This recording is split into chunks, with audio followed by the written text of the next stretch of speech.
Cooking 911 here. I've got a great recipe for you today. We're going to get right to it. Okay, a couple secret ingredients. Start, number one, first most important thing, get a nice, good, substantial pot. So many times I get distracted with the grandkids and I run away and forget it and it burns because the pot's not heavy enough. So this one is a really, really heavy, good pot. First tip. Second tip, vegetable broth. I get this, we're going to put it in the pan.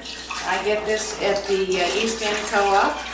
It is absolutely, I think, the best secret ingredient because it has a really, really, really rich flavor. A lot of times I would use that chicken stock and it just didn't have enough flavor to it. And I ended up adding salt and it was just maddening. I could never get the flavor consistent. I make this soup every single week and it's great. It's a great soup. With a bottle of juice or some fruit and a salad, you've got a complete meal. Second secret ingredient, chicken. Now this chicken is chicken that's already, you know those little chickens that you get from the grocery store, those little processed chickens? That's what this is. I have taken the meat off of the bone, I have taken the skin off, so getting rid of some of the fat, and I've actually rinsed it a little bit to get, but still there's so much flavor in this chicken and it goes right into the soup. But that is, those two ingredients I think give it the best flavor going. Third thing, I've caramelized the onions and mushrooms. Now listen, Dr. Furman says, he's a nutritionist, Dr. Furman says that you reduce the risk of breast cancer by 60% if you eat mushrooms and onions in a combination. So they go in almost everything I make.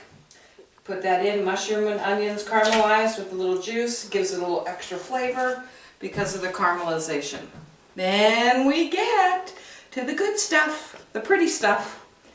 And the best thing about this soup is you can add more of something. You want more carrots, you want a little celery, you want something else. You can, there's really no mistakes that you can make. Again, the broth is huge. The chicken on those is from the grocery store is huge for flavor. And so next we add red peppers. Dang, right in. Fresh green beans. Fresh green beans. Ding in. Huge, huge. You can use spinach. You can use kale. You can use whatever. This is from the natural food store. It is the greenest, most flavorful smelling kale that I've ever had in my life. Gives such a great texture to the soup. Put that in, bang. And of course you've got your carrots for vitamin A. I load up on carrots. I like them. I think they're really good and healthy for you. Put that in. Oh, this is getting so good. Truly. I'm not kidding you. When you eat this, I have a bowl of soup every day. A lot of times I'll put it in a taco. I'll put a layer of beans on the bottom, put the veggies on top with a little fresh lettuce. It's a really good sandwich. Next is, now this is interesting. You got your yams, regular yams. This is a sweet potato that I have not tried as of yet, but the natural food market said this is a really good sweet potato, so I thought I'd see if I noticed the difference in taste. Put those in. These I've already pre-cooked a little bit. You don't have to. You can put them in raw if you want, but otherwise that's it. Put that in. And I'm telling you, talk about a powerhouse soup. Next two final ingredients, and then we're done. We're going to stick it on the stove. This I have found is one of the best. You can get tomato paste in any grocery store. This again is from the Whole Foods store. It has a really rich, nutty texture, flavor, and it just adds a little bit of richness to the soup.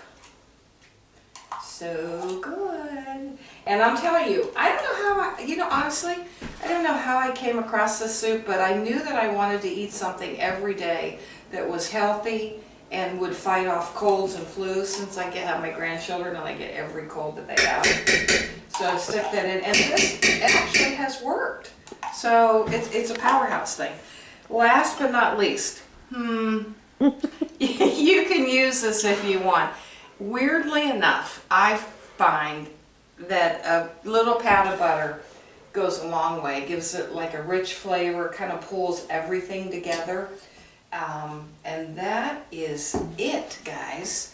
I mean, I'm telling you, if you could feel this pot, zoom in on this pot, look at all those vegetables, and once you cook it for 2 hours, it all comes together. It is delicious. Now here's the deal. Here's the deal. Make something like this. After it's done, go out your front door, get in your car, go give somebody a bowl of this, and say to them, Jesus loves you, and so do I. Pass the goodness around. This is not a special recipe. Everybody can do this, but not everybody takes it to that next level where you give it to somebody and show love to that person. Okay, see you next week. That's it. Bye.